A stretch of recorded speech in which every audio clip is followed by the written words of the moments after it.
Ba, ba, ba, ba, ba, ba, ba, ba, ba. Things I want to talk about. I feel like gaming has become better as time has went on, but also felt that it has worsened the gaming audience. The reason I say that is because a lot of people want games to be perfect, and once there is a bit of a flaw, they want the company to answer for it. I kind of get why, but at the same time, I'd rather never go into thinking a game won't have issues. I also love that as a gamer, I have been expanding the genres I've become to enjoy. I haven't really thought about any games coming out that has somewhat interested in me. Then again, there isn't a lot of games that pull me towards them except for maybe Slots 2. Besides that, I don't really have a ton of games I will run to. At this point in my life, I would rather stable employment over a good game. That is just life at this point. Been trying to get a tour for a while. I haven't really been able to get anything. I feel like this all stemmed from me leaving my last tour early, but I won't stay somewhere that I know I am not wanted. At this point, I have something planned if I don't get anything by my birthday. But let's hope that doesn't come to pass because I will become more busy and less happy. I also haven't been able to bike much because of weather reasons, but I have been able to keep fit because of streaming. I'm also happy to be back to streaming and getting to experience so many different games. That is why I want to go on tour again, because it allows me to make a good amount of money. The only bad thing is I have to take a small break away from content. The good thing is that I have enough content on this page to go on tour and not have to play catch up or miss out on making content. Also be able to get ahead a lot easier because of my 2 week schedule, which I am happy I decided to change. The one upload a week is great. It is very limiting if you are editing and making the content by yourself. If you have editors and a team behind you, then doing 1 to 2 uploads a week is feasible. Not really true if you're doing all of this on your own. I'll try my best to make as much content as I possibly can, but work will come first at this point. Intro. Why I feel like it is better to be interested over hype for games. I feel like I need to talk about why I don't really get hyped over games like most people. In the first place, I don't really get hyped over many things, and even the rare times I am excited over something, I'm never really hyped. I'm not an excitable person, but someone that is more inquisitive on many things. My interest will drive me to learn about a game, and add said game to my wishlist if I was happy with what I looked at. That's probably why I have so many games on my wishlist at this moment. Also, just because some game interests me, doesn't mean that I will be happy with the game once I play it. The sad thing is that I usually have to deal with a 50-50 without having to play a gacha game. Also, so one of the banners, which is going to be a different banner at this point, because, again, nothing's ever current. But I lost my 50-50 on the banner. I pulled 30 times, like 30 pulls. It's just like 310 pulls, and I failed it. I got fucking Himiko. I don't need another Himiko. I don't use that much. That was by my rant. I try to go into a game without knowing anything, but that also means you may get disappointed once said game isn't something you like. I think for the most part, I have gotten lucky that the games I selected have been games I liked. But truthfully, there are always games I creep through and make it so you can't ever call yourself lucky. So I would say that 4 out of 5 games I have bought are games that I like, and then there are games that are bundled together that I'll probably never touch. Then again, I haven't bought a game bundle in a while, so that logic hasn't applied in a hot minute. Now, like I said before, I mainly buy games I'm interested in because a lot of games will let you down if you become hyped for it. I feel like once people become hyped for a game, they'll be let down once one thing goes wrong. I think the last game I was somewhat hyped for was the Velguard, and I haven't even been able to complete the game. I think that is what bothers me the most, is that I can't even finish the game to even give it a full opinion. Thing is, I can go through the game again, deal with all the problems, but I would take any fun out of the game I might have. I just restarted Prototype and couldn't start the game past the create a save file screen. I tried about 3 times to get the game to start and couldn't get it running. So I started up Honkai Star Rail, and while doing my dailies, I looked up a fix to the game. Gotta love games that have an autoplay mode. I found that it had the same problems that the Technomancer gave me, which was that it didn't run well with newer rigs. Thanks to the people on the community page on Steam, I found out that there was a fix on Nexus mod for the first prototype. I was able to put in the fix easily and start the game, but sadly the fix isn't a thing for the Technomancer. I really love that fans will go out of their way to make a mod to fix games so other gamers can enjoy the games that they enjoy. I usually take that as a bad thing if a company doesn't try to fix a game that isn't playable. I dislike Vampire the Masquerade a good amount because you aren't able to play the game without a mod fix. I need to ask a question. Is hyping things good? I feel like we see hypebeast culture all around and usually won't hear good things about it. Maybe because people try to upsell things when it comes to overhyped things, but we aren't really here to talk about the hypebeast culture. I just feel like people put things on its high pedestal and hype it up to a point that it could never do wrong. But once it comes out and has problems, they just review bomb it. Again, that is the worst thing a community can do. But if a game is mid, then treat it as mid. People would rather shit talk a game and then hope that doing so fixes everything. So like if you offer constructive criticism in the reviews and the game doesn't get fixed, the game itself is a failure. Avowed. So Val was one of those games I was interested in, but that interest fizzled out very quickly. The main reason for that is because the game excluded other races from being playable. Now, I know that there was no reason to think that the game would include races I loved in the Pillars of Eternity games, but I still thought the characterization would be a lot bigger than it was. Now, my main reason I wanted to see all these other races was because I wanted to create an Orlan and see creation throughout the game.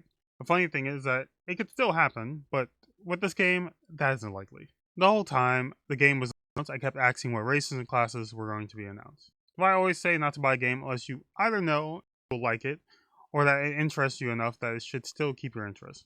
That was a dumb thing in my opinion because a specific race wasn't included into the game, but I still can't find my way into buying it. I played both Pillars of Eternity games as Orlan, so if I were to play another game in the PoE world, it would have to be an Orlan to continue the legacy. I'm just a weirdo. I like to make a storyline for my characters, especially in RPGs, but I know that isn't something a lot of people do. Also, the reasoning for why you couldn't play other races was something that had flawed logic. The reasoning was that the city was mainly two specific races, which is why you could only select those two races. You could have been an envoy that was invited to the city or adopted into the place. Also know that in a lot of fantasy settings, it's rare for just two races to occupy a place, because then you have to deal with each group fighting over what is theirs. If you have a bunch of races instead of just one, it helps somewhat alleviate the problem, but that in itself could cause a whole different set of problems. I didn't look at why people had issues with the game since I dropped my interest of it. I saw it didn't have the things that would have made me purchase a game and then moved on with my life. It's really all I wanted to say on the game because I don't plan on playing it, so don't expect a review on it anytime in the future. Solasta 2 demo. So I played Solasta 1 a long time ago on stream, and it was a fun time and it was also very interesting. The reason it was interesting was because your party was your own creation. That you were able to freestyle with class synergies with every playthrough. The reason for that was because it was supposed to be like you were playing a campaign with friends. I believe the only thing I disliked was that the other races were behind DLCs, but thankfully you were getting more story content as well, and not just another playable race. I only bought one DLC because I rarely play half-orcs in game, and the DLC gave you access to half-orcs and the druids and barbarian classes. The demo Solasta 2 I can't really compare anything because its demo is short, and also has pre-made characters just for this demo. I was asking the same question before this demo was even announced, which was, what races/classes are going to be included into the game? Main reason I'm asking these questions is because I want to know if we will have another Solasta 1 situation, and things will be added in a future DLC, or if everything will be included that was included in the first game. I talk about the races that were in Solasta 1, and not the classes, because classes are usually always subject to change. You can say the same thing about fantasy races in games. For the most part, companies will use a basic 3, then maybe add a few different races if they are being nice. I'll explain what the basic 3 is again, since this could be the first video from me that you have seen. So most RPG games will usually always include 3 different races in their games. Those 3 races are usually human, dwarf, and elf. In the demo you have 4 characters already made, that also have their own place in the world. 4 characters are also different races and classes, so that way you have some kind of diversity. I will now tell you what the races/classes are. We'll leave where it all slots in as a mystery for you to discover. Races are human, dwarf, elf, and halfling, which they all have the most common classes, but interesting subclasses I'll also leave as a mystery. The classes that were confirmed in the demo were rogue, sorcerer, paladin, and one character multi-classes as warrior/cleric. Let's talk about the demo, which truthfully for me was just a showcase for this to come. The story was alright, but I do love that the game allows you to choose between point and click and WAS. The camera movement needs a good amount of love, but this is a demo, so I feel like it will be fixed when the game comes out later on. The game also took a lot to run it smoothly, and also it did crash at one point, but I just quit the demo once that happened. It is a demo, so I wasn't thinking it would have good optimization. I also like the fact that it didn't take an action to switch weapon sets. It is nice not to waste an action because the enemy is further away than you can get to with your current movement speed. There's also a small addition where the game informs you that you will miss out on the quest if you long rest, which I don't really like. If I mess up and don't pick up a quest, well, let me miss it. That makes my second run better because I will be able to discover new things every playthrough, but I feel like this was just for the demo. So story-wise, it isn't really anything to write home about because it's your basic go find this person, and once you find them, you have other quests to do. You do get to know about your character through the biography descriptions, and also get to see all the things added when you select different races and different classes and origins. From the information given to you in-game, I can definitely tell that people will be mid-maxing. I won't spoil what is included because it's a short and free demo, so I would definitely say to try it out to see everything that is included. My interest is still piqued because of all the things that were shown in the demo, and also all the personalities that the characters have. I will try to keep you updated when this game comes out, because I actually plan to play it in the future. I'm still curious about all the races that you will get included in the final version of this game. I'd rather keep the curiosity alive when it comes to classes. The subclasses need to be played in order to fully tell if you like it or not. Only time will tell if I like the game, but that will only happen when the game actually comes out. Highlighting limit on Twitch. So if you're someone who streams, then you may have seen that Twitch made it so there is a limit to how much highlights you have on your page. That means you have to save as much highlights on your PC as possible, then delete it to make space. That way you aren't surprised when they randomly start deleting a lot of your content. I would have probably been bothered about my highlights being deleted if I didn't stop making the gameplay videos I've made before. I was still thinking about having all my highlights in one place, but it takes a lot of time to download just one file. Now, the main reason people have so many highlights is because your VODs have an expiration date, but if you make them into a highlight, then they stay forever. Well, stay until you hit your highlight limit at this point. Most people save their VODs as highlights either for the viewers that like to watch VODs or to download it later to make into YouTube content. I used to download them for content, but then felt it was wrong not to make original content for YouTube. I'm not bothered by this, but I wish they would make it so you can download multiple things in order to speed up the process. I doubt this will happen, and even if it does, it would be before the deadline they set for us. Also, this will happen already by the time this video comes out, so my bad.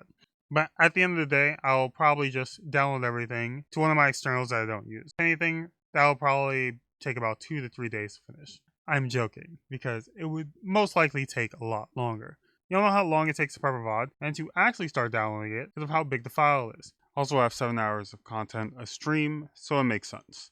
I also stopped making highlights once I started making original content on here, so thankfully nothing is recent. Closing thoughts.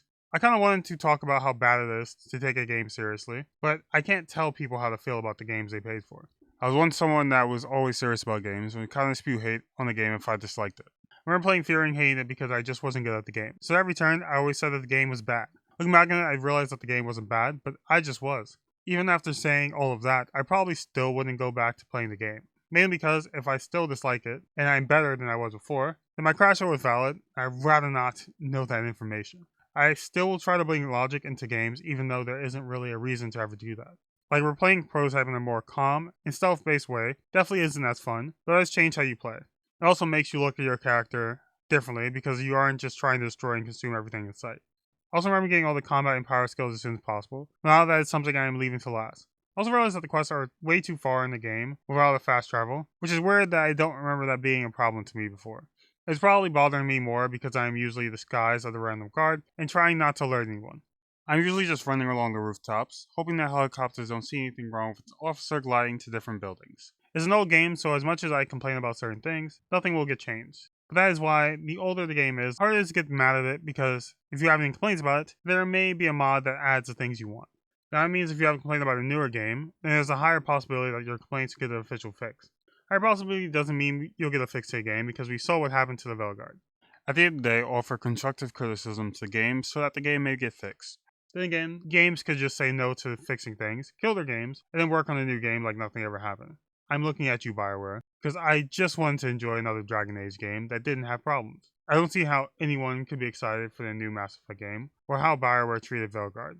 Again, I'll probably play Veilguard again when mods are made to fix and make the game a lot better. Sadly, I know that is going to happen.